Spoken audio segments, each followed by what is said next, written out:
photography. So, and I also like to say hi to my friend Yuwaji. He's here from India, and I met him on LinkedIn a couple of years ago. And we finally started talking because he said he was going to teach women in India how to fly drones. I'm like, well, then you require the first lady of drones there to help you. Teach another woman, then another woman, right? So he's like, okay, let's talk. So we've been, doing Zoom calls and talking. That's the beauty of social media and like having these kind of calls is you meet people from all over the world. What do they say? The world is our oyster shell, right? So Yes. There's no shell. Definitely. What's that? There's no shell. There's no shell. Oh, It's like oyster. Oh, oyster. What is the phrase? Somebody help me out here. The world is your oyster. Yeah. Oh, it's an oyster. The world No is shell. the oyster. Right. I guess I'm thinking of I've the Little experienced Mermaid. The Little Mermaid. Good to see you. So good to see you. You ready to go, Desi? Yes, we have our spotlight speaker here today. Super exciting to have her here, Louise Jupp. She is an author and an educator. She actually, when we were discussing, what she was going to be talking about, I was like, oh my gosh, where do we begin? She's like, I'm so impressed with her. She's got a book. She's going to be, actually, she's written several books. She's going to be doing a book giveaway. Yay! And so, and then I was reading up a little bit more and I'm like, oh, agriculture. I love the fact that she does about farming and agriculture. So I am very excited to hear from you today, Louise. So go ahead. And I don't know if you have a presentation you want to do. We'll try to make sure that you get that up and I share the screen with you then. All right. Okay. Yes, thank you. Thank you for the introduction. I'll wait for you to. Okay, I just had to let somebody in. Give me 1 second and we'll get that over. Oh, the power of letting people in. Hi, Keith. Hi, Joyce. Joyce has got her back to me. Picture with her long hair on her back. I think that's where we go. We might gotta mute you real quick. Are you all right? Do you got the screen now, Louise?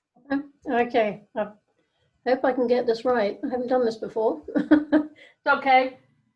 Let me jump forward. Yeah, you got it, Joyce. Good. Have I got it? Louise, you got it, Louise. There we go. There we go.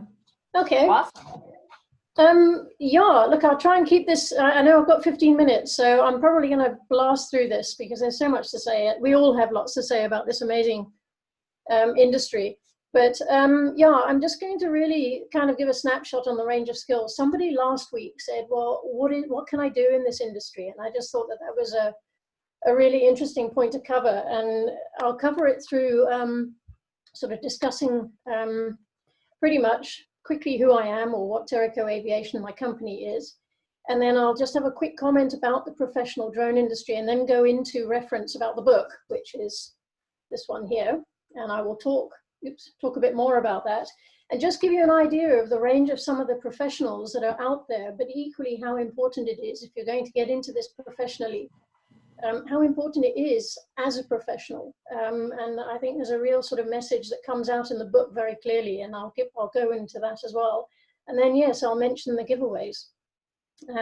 So yeah, without any further ado, as they say.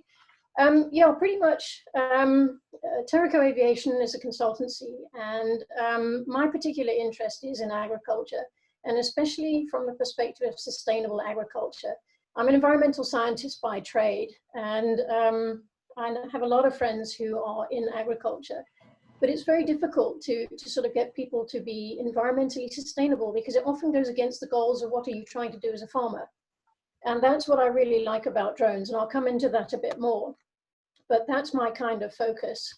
I'm based in South Africa, and for me, I believe that drones are, or drone systems, should I say, it's not just the drone, are fundamental for all farmers. I think this needs to be something that's not just for commercial farming, it's also for rural subsistence farming, especially when you look at Africa.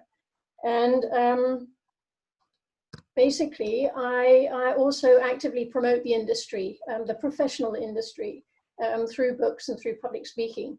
And I think just before I move on, the point about promoting and or sort of using drones for agriculture for helping nations as well as individuals meet their food needs, you've got to think about it in this. I mean, the FAO, the Food and Agriculture Organization, are predicting in 2050 there are going to be 9 billion people on the planet, and we need to increase our food production by 70% to feed this number of people, but only take 5% more land.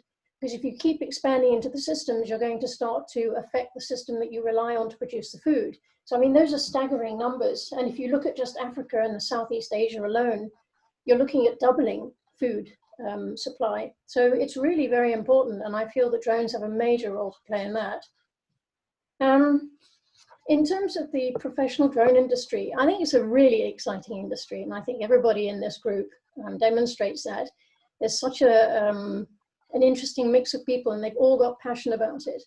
And it's rapidly evolving. And I think one of the great things about this industry is that it's driving innovation. It's driving people to challenge.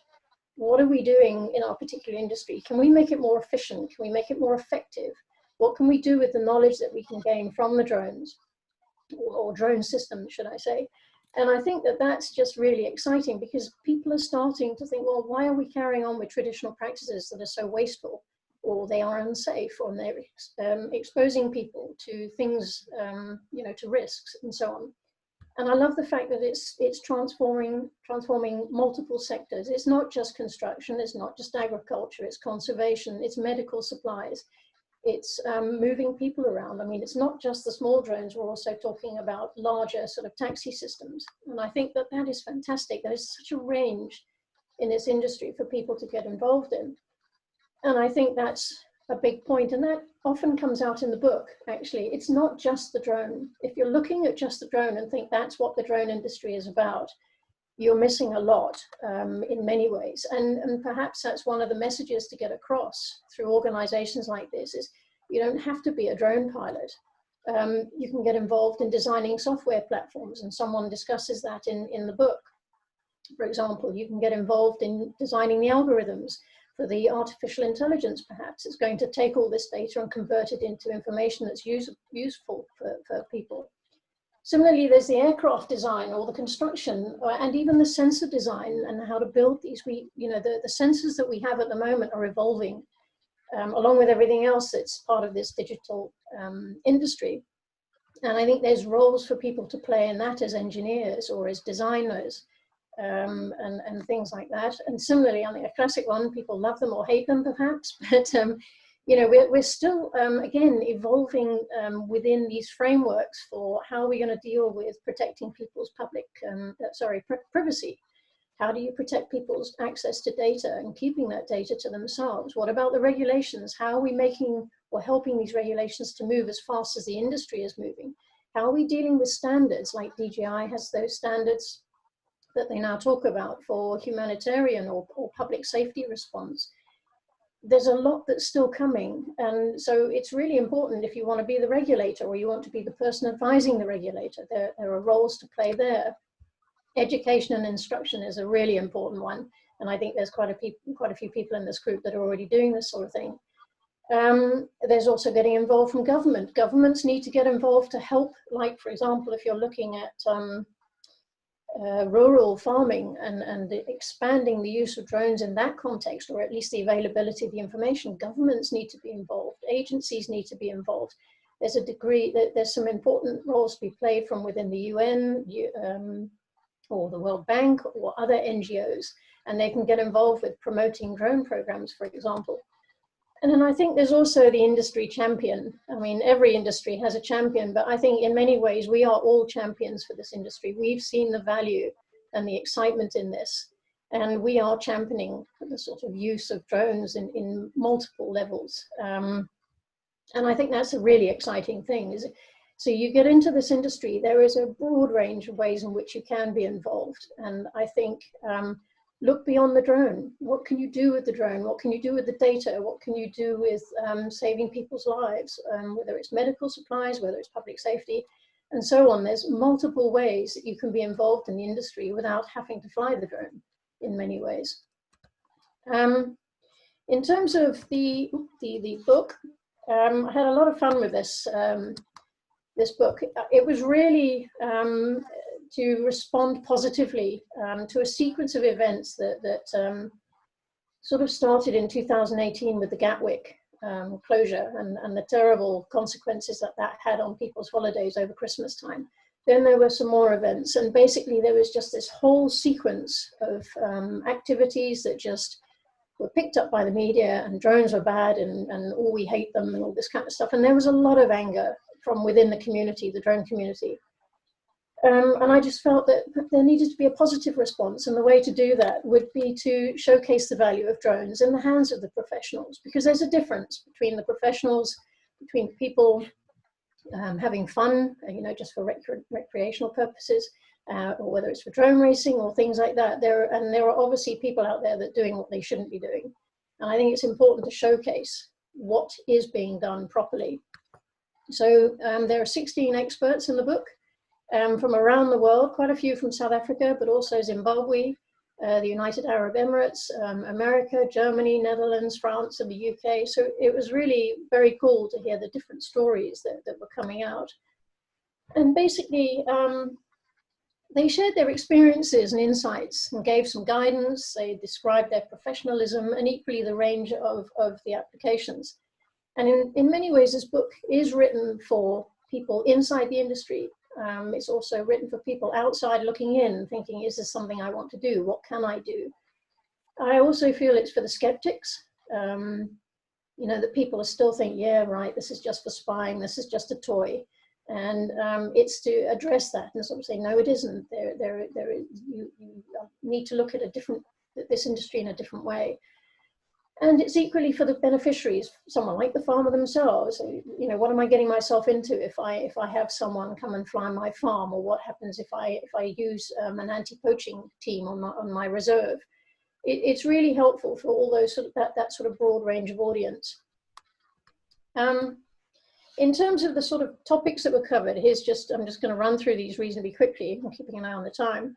Is that, you know, we had someone describing drone insurance, the importance of that. So there again, you know, it's a different aspect of the drone industry that was covered. There was a discussion by someone was wondering whether or not are they here to stay, and you know, because they were trying to use drones within the context of their work environment. They had some benefit, but his suggestion was, well, this is the stepping stone, what's coming next? And we're already seeing it with the discussion of, do we need pilots all the time? Medical logistics, there's a discussion about that. We have someone referring to the regulation frameworks, and particularly the importance of them keeping pace with the industry. Designing data quality standards, how important it is to not just think you can fly any drone out there and get information. You need to have a specialism or a skill as well if you're going to apply these and to use the data that you gather more effectively. So that is a particular point from a professional perspective. Is it isn't just something you just go and throw up into the sky and think it's going to give you the results you need. You need to apply standards, and you can learn this the hard way. Then there was a discussion of good governance, and this one was interesting because it was sort of discussing the situation in South Africa by someone based in the Netherlands. And it was really interesting, sort of saying that we do in fact have very strict regulations here. And an unintended consequence in one way is it's creating a very exclusive industry, because it's very difficult to get in, to become a licensed operator, very expensive. And you sort of wonder, well, can people afford services, and who's going to benefit from this? And it's quite interesting. It was creating a sort of exclusivity. Then there was a discussion about the use of drones for conservation, keeping a check on vultures and cycads, as well as how effective drones were for anti-poaching. That was a really interesting story in particular. Someone also discussed the design of an anti-poaching drone, and that was fascinating. The passion of this gentleman as he explained why he was doing what he was doing and how he was designing this really incredible drone. That chapter is well worth a read. Then there was the insights of a designated flight examiner, someone who's going to make sure that you're going to get everything in line before that you're going to get issued with your pilot license, creating the software platform. undertaking power line inspections in the UAE. That was a really interesting one. Using drones for security, then as well as education, and then drones in agriculture. So these were the broad range of subjects that were covered. And to be honest with you, it's not even covering the full suite. And yes, there is going to be in a second book. But the point being is, you know, this is a fascinating collection of experts from around the world. And they all had something different to say. There were some common themes, but they all had something different to say about the professional use and the value of drones within that context. And it's such a broad sweep, from insurance to security, from data quality through to good governance and software design. I mean, it really was an interesting scope of experts. If you wanted me to summarize some of the main themes from the book, then I have to say, and you see it on this forum, is passion and drive. I mean, the absolute belief in the value of drones and trying to find ways to applying them and making them work is absolutely common throughout the whole book. And I did actually do a whole bunch of Zoom chats with everybody, and they're on their own YouTube channel. And if any of those particular topics interest you, have a look at some of those, because you will see the passion and drive anyway, but you'll get some extra insights. But I mean, you know, like I'm saying, listen to the guy who's designing the drone. Listen to the chap from Zimbabwe, Tawanda. I mean, his passion, and he's got drone racing, he's got education programs, he's trying to help with public safety programs. I mean, it's amazing what he's getting involved in, for example. There's enormous professionalism and commitment that's demonstrated by each of the professionals. You know, the way in which they've appreciated that one's, well, I'm sort of jumping ahead, but one drone doesn't fit all requirements, and that you need to have standards, and that you need to be committed to the regulations, and that you need to be committed to safety and what your client actually wants. That comes out really clearly. Undoubtedly, every single time you're going to talk to anybody in the drone industry, regulations comes up. And it's more so that there's an acceptance. I mean, I accept as well, as much as it can be frustrating. You need that safety. You need that confidence from the public, otherwise, and all the authorities. Otherwise, this industry can't go anywhere. But there is a need for the regulatory authorities to keep pace with the industry, and that comes up again and again in the book. Again, a really big important point is hype versus reality. When it comes to actually using drones for whatever purpose, you learn very quickly it's not going to be the silver bullet. It's not going to solve everything, and you need a different class of drone for a different kind of problem. And in many ways, drones are providing facts. They're not always providing answers, and that's very true for agriculture. When you fly over a field, you can see there's a problem, but it's not necessarily going to tell you what that problem is yet. That's coming, you know, when you've got the AI and you've got enough data to start. There's going to be a situation very soon where you're going to be able to say, there's a problem over there and it's due to this particular bug or that particular disease. But at the moment, they're providing facts, and we still need to churn through that data to actually get, well, how do we answer the problem? So that's really important, because sometimes it's easy to get caught by the hype, buy the wrong drone, buy the wrong sensor, promise somebody something that you can't deliver on. And that's a very important point that comes out in the book. And I think another one is sometimes it's not always about replacing practices. I think there's quite a common thread that you know pops up, say, oh, we'll replace satellite data, especially when you talk about agriculture. I don't think that's the way to go. In some ways, it's integrating the data that you're collecting from drones with other data, and then you get this bigger picture from within which you can start to understand what your issues are, and you can start to work out what the trends are. And this I picked up at a conference last year with a vineyard, and they were using drone data, they were using satellite data, they were using weather data, they were using data that was collected by ground robots or ground remote controls, drones, if you want to put it like that. And they were using the farmer's knowledge, and they compiled all of this into a bundle effectively to come up with a big picture. And now, how do we manage this farm as effectively as we possibly can? And that was amazing. So it's important not to think all the time that drones are going to replace everything, but they can enhance what's already there. And similarly, it's not always replacing people. It can make people more efficient and more effective. So it's sometimes easy to get caught in that hype. And I think perhaps lastly, that comes up quite a bit, is that ultimately we are all educators, whether we're educating students who want to learn about the drone industry, people who want to get pilot licenses, people who want to improve their skills. It's also about educating, like I said earlier, the government officials. You know, there's a distrust out there. They don't know. For us, it seems so obvious, but it's really important to get the message across and have demonstrations and have these webinars and get people involved to understand what this drone industry can really offer and how it can really make a difference to a lot of business sectors. So in many ways, we are there as educators, whether we're describing the value, whether we're explaining the professionalism that's out there, and equally the need for compliance. There's a whole series of things, but it's very important that we have that role. Perhaps we're even ambassadors for the industry in particular ways. So really, if I'm going to quickly summarize, I hope I haven't overrun, sorry, very, very quickly. There are enormous opportunities and exciting career opportunities in this industry, I feel, because of the broad range in which you can get involved, and that comes out in the book. I think there are genuine opportunities to make a difference, and that for me is really intoxicating, that you know, perhaps I can make a difference to some of these rural farmers that battle every season to get in enough food, and if you can help them improve their food security, raise a little bit more profit, get more cash flow, then that is enormously powerful. Similarly, whether it's delivering medicines, the opportunities to make a difference are wonderful, and I think that's great.